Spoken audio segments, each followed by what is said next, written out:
Os versículos usados nos vídeos que traduzimos nem sempre correspondem a versões em português. Muitas vezes precisamos traduzir do original em inglês para fazerem sentido no contexto do vídeo. Em Romanos capítulo 3, vamos ler a partir do verso 10. E eu quero que vocês lembrem, o tema central desse ensino é entendendo o que sabemos sobre fé. Sabe, alguns de vocês já disseram, eu mesmo já disse isso no passado, ainda digo em algumas ocasiões, sabe, eu não entendo tudo o que sei sobre esse assunto, mas se você continuar na palavra de Deus, você conhecerá a verdade, e a verdade te libertará. Então, é o continuar na palavra que faz com que o entendimento venha, e aqui temos uma afirmação que eu quero tratar, porque nós muitas vezes entendemos errado, Romanos 3,10. Como está escrito, não há justo nenhum sequer, não há quem entenda, não há quem busque a Deus. Todos se extraviaram, uma a uma se fizeram inúteis, não há quem faça o bem, não há nenhum sequer. E ele vai continuar falando coisas assim, mas eu vou pular e vou direto para o verso 19, porque temos que continuar na palavra. E veja, se você parar por aí, vai dizer, e há pessoas que dizem assim, a Bíblia diz que não há nenhum justo. Não, a Bíblia não disse isso. Essa afirmação está na Bíblia, mas há um contexto. Não podemos criar uma doutrina apenas com um trecho, uma frase ou um trecho que é citado na Bíblia se não encontramos mais de uma ocorrência. E por que eu digo isso? Veja, o verso 19 traz equilíbrio a essa coisa.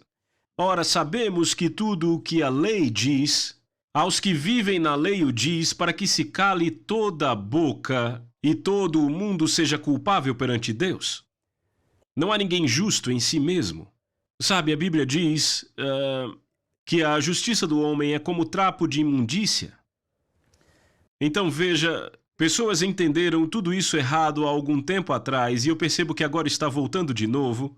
E há uma denominação proeminente que tem proibido os membros de ouvirem as músicas do David Ingalls, porque ele tem uma música, ele escreveu uma música chamada Somos a Justiça de Deus. Certo, mas o que eles vão fazer com as Escrituras? Porque eles dizem, a Bíblia diz que não há nenhum justo. Não, a Bíblia não diz isso. Veja, para a Bíblia dizer isso, tem que estar em contexto. Na velha aliança não havia nenhum justo. Mas na nova aliança, e veja isso que Paulo está ensinando aqui, ele está trazendo a revelação de justiça. Então o que ele continua dizendo? Visto que ninguém será justificado diante dele por obras da lei, em razão de que, pela lei, vem o pleno conhecimento do pecado. Mas agora sem lei se manifestou a justiça de Deus, testemunhada pela lei e pelos profetas. Veja, é o oposto do que dizem que a Bíblia diz. Quando você ouvir alguém com aquela voz chorosa dizendo, a Bíblia diz, é melhor colocar o seu capacete, porque aí vem algo que a Bíblia não diz. Pode ser uma afirmação que há na Bíblia, mas quantos sabem que não é porque uma afirmação está na Bíblia que é o que a Bíblia diz? Por exemplo, Ananias e Safira disseram, sim, vendemos o campo por tanto. Então a Bíblia diz que Ananias e Safira venderam o campo, portanto, não eles que disseram, a Bíblia apenas registrou, e o pior é que eles mentiram. Justiça de Deus mediante a fé em Jesus Cristo para todos e sobre todos os que creem, porque não há distinção, pois todos pecaram e carecem da glória de Deus. E batemos muito na cabeça dos ímpios com esse versículo, não é, amigos? Não é de espantar que eles não queiram voltar para a igreja. Sabe, é como alguém disse, você bate na cabeça de um cachorro toda vez que ele aparece para comer e logo ele não vai mais aparecer. Mas notem o que ele está ensinando justiça e o que ele está dizendo é que todos pecamos, todos saímos do mesmo barco. Não há diferença aqui, como eu ouvi o irmão Copeland dizendo outro dia, perguntaram a ele, irmão Copeland, qual o seu histórico? Ele disse, pecado. É isso mesmo, foi de onde todos viemos, todos pecamos. Ele apenas mostra que não há diferença, todos nós precisamos do Salvador. Mas notem o próximo verso, sendo justificados gratuitamente por sua graça, mediante a redenção que há em Cristo Jesus, a quem Deus propôs no seu sangue como propiciação mediante a fé para manifestar a sua justiça, Por ter Deus, na sua tolerância, deixado impunes os pecados anteriormente cometidos, tendo em vista a manifestação da sua justiça no tempo presente, a fim de que o próprio Deus seja justo e justificador daquele que tem fé em Jesus, onde fica então o orgulho, foi totalmente excluído por meio de que lei? A lei das obras? Não, mas pela lei da fé. Ele chama a fé de lei. Por quê? Porque funciona. É uma lei de Deus. A gravidade é uma lei de Deus, ela funciona. Funciona quando o sol está brilhando e quando está chovendo. E tudo o que você tem que fazer é soltar a sua Bíblia, ela cai, então funciona. Ela sempre cairá para baixo, nunca vai cair para o teto, porque é uma lei. Então notem aqui que ele continua dizendo, no verso 31, anulamos então a lei por meio da fé, de modo nenhum confirmamos a lei. Então o que ele está falando é do fato de que debaixo da velha aliança não havia justiça pela lei, porque se houvesse justiça vinda da lei, ainda estaríamos debaixo da lei. E você precisa ler Efésios e Gálatas para ter o quadro completo disso. Eles tinham que ser mantidos debaixo da lei até que a fé viesse. E uma vez que a fé veio, ninguém mais está debaixo da lei. E esta fé veio através de Jesus Cristo, ele é o autor e consumador da nossa fé. Ele é a palavra de Deus, é a palavra personificada, e a fé vem por ouvir a palavra. Então ele é o autor, o consumador da nossa fé, e não é Deus que prova a sua fé, Jesus foi o autor dela, ele sabe que funcionará. É o diabo provando a sua fé e não Deus. Agora, notem aqui, anulamos então a lei por meio da fé, de modo nenhum, pelo contrário, confirmamos a lei. O que ele está falando aqui? Confirmamos a lei da nova aliança. A lei da nova aliança é a fé. Aquele que crê tem. Veja, a fé é a substância das coisas que se esperam, a evidência das coisas não vistas. Veja, eu não preciso usar a fé para crer que esse púlpito está aqui. Eu posso tocá-lo e senti-lo. Quer eu creia ou não, ele está aqui, não muda nada. Você usa a fé para coisas que não pode ver. A fé é a substância, ela dá substância às coisas, eu já disse, é o título de propriedade. Se a fé está aí, você tem a coisa desejada ou aquilo pelo que você ora. E eu sei, soa bom demais para ser verdade, mas está na Bíblia, e é o que a Bíblia ensina. Agora ouça as palavras de Jesus. Todo aquele que disser a montanha, qualquer problema na sua vida, ele não está falando de uma montanha natural. Todo aquele que disser a montanha da dívida, a montanha da doença física, o que quer que seja removida e lançada no mar, nunca mais me atrapalhe na vida, e não duvidar em seu coração, mas crer que aquelas coisas que ele diz vão acontecer, ele vai ter tudo o que disser. Como você vai lidar com isso? Pegue outras passagens para reforçar, Mateus 21, 22, todas as coisas. Tudo o que pedirem em oração, crendo, receberão. Não há sombra de dúvidas no que ele diz, receberão. Então Jesus disse, em João 15, 7, se permanecerem em mim, e minhas palavras permanecerem em vocês, peçam o que quiserem, e será feito. E poderíamos incluir, peçam o que quiserem, digam o que quiserem, orem o que quiserem, declarem o que quiserem, e será feito se for baseado na autoridade da palavra. Estamos falando de fé bíblica aqui. E eu já disse isso aqui, a fé bíblica só pode vir da Bíblia. Não vem de outro lugar, não vem do que aconteceu com o irmão fulano de tal, ou o que aconteceu a outra pessoa, vem da palavra de Deus. Você pode ter sua fé desafiada ou movida, a sua fé pode ser instigada por ouvir o que aconteceu a outra pessoa, mas não é a verdadeira fé bíblica. A fé bíblica apenas vem da palavra. Está na Bíblia. E já que estamos falando disso, vamos avançar um pouco. No capítulo 12 de Romanos, o apóstolo Paulo diz, não se conformem com esse mundo, mas sejam transformados. Ou seja, não sejam moldados no molde do mundo, mas sejam transformados pela renovação da mente. E ele falava a pessoas nascidas de novo, cheias do Espírito, que falavam em línguas, homens do Evangelho pleno. Ele disse, é melhor cuidar da sua mente. É melhor renovar a sua mente com a palavra de Deus. O que isso quer dizer? Bem, no capítulo 8 de Romanos ele explica um pouco mais. Ele diz: a mente carnal é inimizade contra Deus, pois não está sujeita à lei de Deus. E qual a lei de Deus? A lei da fé. Você não pode crer com a sua cabeça no que deve crer com o coração. E quando falamos de coração, não estamos falando da bomba de sangue. Muitas vezes as pessoas falam do coração e põem a mão aqui, mas não é esse o coração que a Bíblia está falando. Ela está falando do núcleo, do centro do seu ser. E eu realmente acredito, e não vou falar de termos técnicos, mas você entende que existe o seu homem espiritual. É sério, ele habita dentro de você e ele é parte de você. E ninguém consegue tirar isso de você à força. Se permanecerem em mim, minhas palavras permanecerem em vós. E eu ouço pessoas dizendo: eu sei o que a Bíblia diz, irmão Caps, mas veja o que fizeram comigo. Ou veja o que aconteceu, irmão fulano não creu assim. E o que eles estão fazendo? Eles estão abandonando a palavra em detrimento de uma experiência. A palavra não permanece neles. E se perguntam por que não funciona? A palavra não habita neles. Acreditam mais em experiências do que na palavra de Deus. A sua experiência de vida nunca muda a palavra de Deus. Mas se você se agarrar à confissão da palavra de Deus, ela vai acabar mudando o que você experimenta na vida. Você ouviu, vai acabar acontecendo. Não vai acontecer do dia para a noite. Sabe, levou um tempo para eu me livrar de toda aquela incredulidade.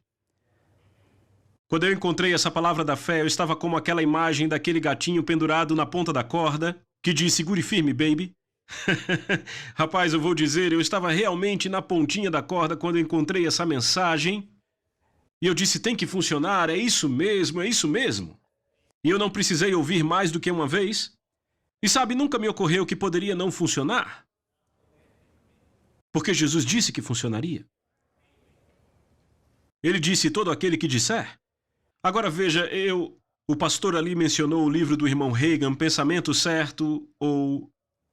Pensamento Certo... Como era mesmo o título? Pensamento Certo ou Errado, isso mesmo. Esse foi o primeiro livro que eu li, do irmão Reagan, e ele me libertou e me colocou na direção correta. Porque eu tinha esses pensamentos, às vezes, sabe, mas outras pessoas pregavam algo totalmente diferente. E quando eu li aquele livro, ele diz: quando você pensa errado, crê errado, quando você crê errado, age errado. E eu recomendo que você leia esse livro. Mas, quando eu agarrei essa mensagem, eu comecei a colocar essas coisas para funcionar em minha vida. E levou um tempo para acontecer. Agora, Paulo disse em Romanos 12, não se conformem com esse mundo, mas sejam transformados pela renovação da mente. E como você renova sua mente? Pela palavra de Deus. E como você faz isso? Dizendo o que Deus diz. Sabe, uma boa ilustração. Eu posso pegar essa caneta, colocar naquele copo com água. Eu não vou fazer isso porque senão vai espalhar água para todo lado. Fazer assim. No começo ela vai cortando a água, não é? Mas depois de um tempo, você fica fazendo, a água começa a seguir a caneta. Você tira a caneta e a água continua. Quando você confessa o que Deus diz tempo suficiente e começa a pensar como Deus pensa, e quando você pensa como Deus pensa, as coisas começam a mudar ao seu redor, você começa a crer diferente. E aí você vai começar a falar diferente, e quando você faz isso, você terá tudo aquilo que disser. De fato, se você checar, você tem tido tudo o que diz o tempo todo. Um amigo meu, um irmão querido, um amigo ensina a palavra da fé e outros em outra denominação falam dele, falam mal dele porque não entendem. E sabe, não dá para culpá-los. Se tivessem sido ensinados diferente, creriam diferente. E você tem que ouvir, a fé vem por ouvir. E eles saem por aí, alguns falando brincando, outros falando sério, e eles ficam dizendo, sabe, essa coisa não funciona para mim. Não funciona para mim, meu amigo disse: eu sei. Porque você tem o que diz. Você está dizendo não funciona, mas está funcionando. Porque se funcionasse para você, você ia ter algo diferente do que está dizendo. Não é verdade? Quer dizer, está funcionando. É como funciona, ele terá o que disser, ele está dizendo não está funcionando para mim. Eu sei. E até sei por quê. Não teve fé como uma semente? Jesus disse: se tiverem fé como uma semente de mostarda, Ele estava ensinando 2 grandes segredos da fé em Lucas 17. Se você tem a fé como uma semente, a primeira coisa que faz é plantá-la. Sabe como se consegue mais sementes plantando? Plante a que você tem. Ou seja, você não tem que começar com grande fé. Se apenas tiver fé como uma semente. Agora, há várias formas de olhar para isso. Que tipo de fé uma semente tem? A semente tem a fé do posso fazer. Aquela semente diz, me coloque na terra e eu mostro o que eu posso fazer. E é claro, no contexto você descobre que ele está falando que a forma de plantá-la é falando. Então, se você tiver fé como uma semente, você dirá. E eu ouço muitas pessoas dizendo, sabe, irmão Caps, eu não diria que toda doença e enfermidade que chega ao meu corpo morre instantaneamente, porque pode ser que não aconteça. Não vai. Nem se preocupe com isso. Porque você não tem fé como uma semente. Mas se disser tempo suficiente, vai crer. Sabe, na sessão passada eu não falei isso sobre repetição.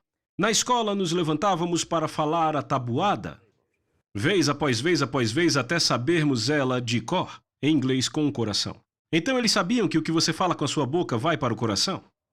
Então a parábola do semeador revela que a palavra de Deus é uma semente, o coração do homem é o solo, que é o centro de produção.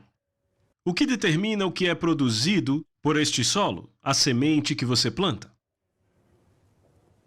O solo não decide o que vai crescer.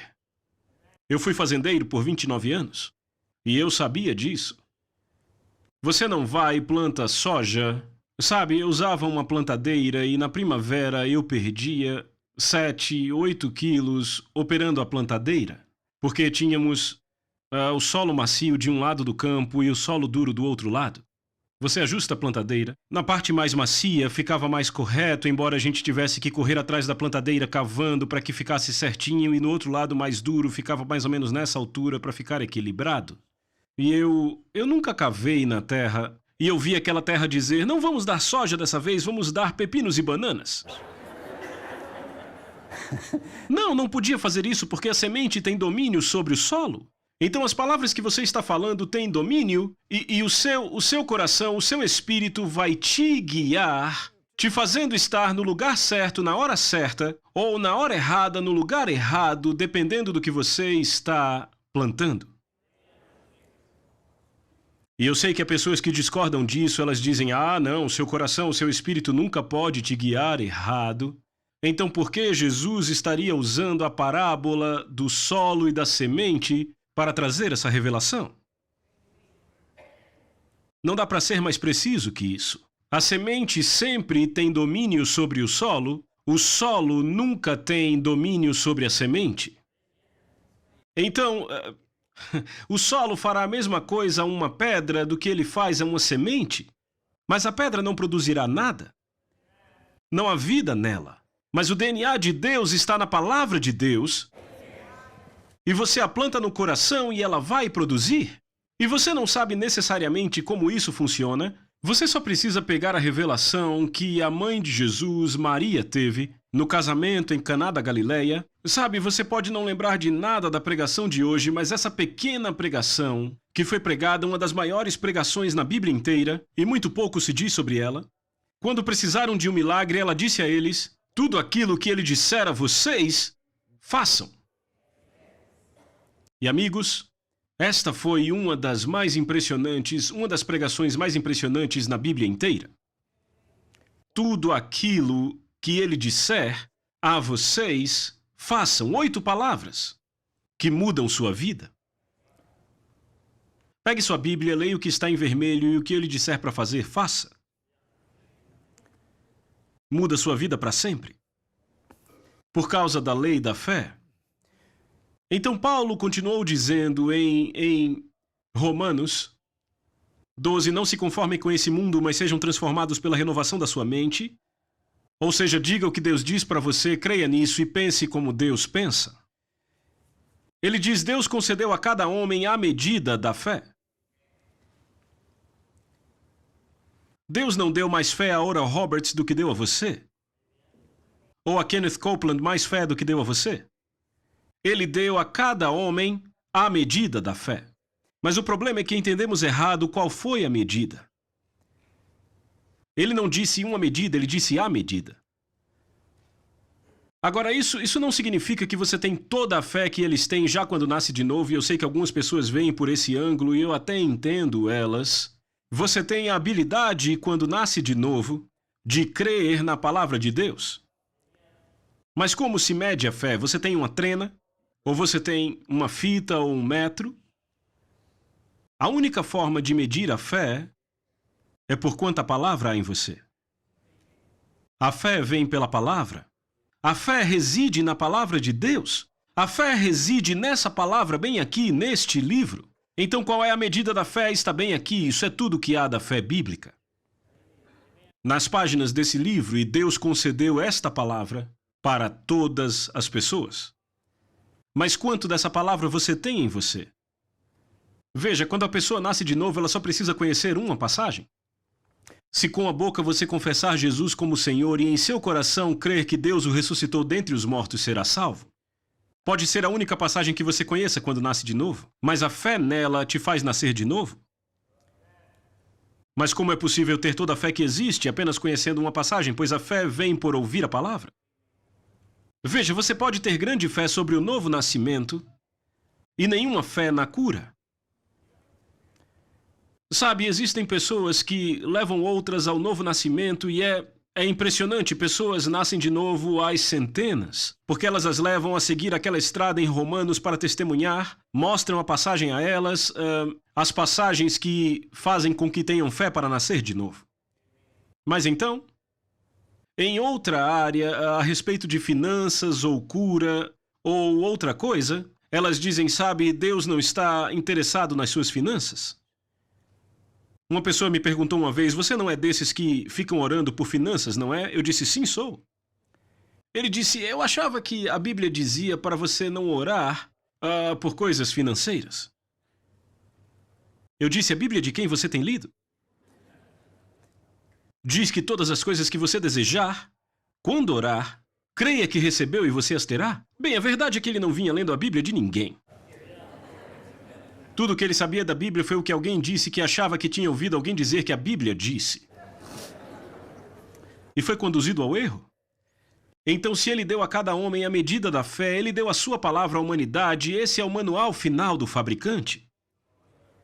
E se você o seguir, vai funcionar? É a lei de Deus.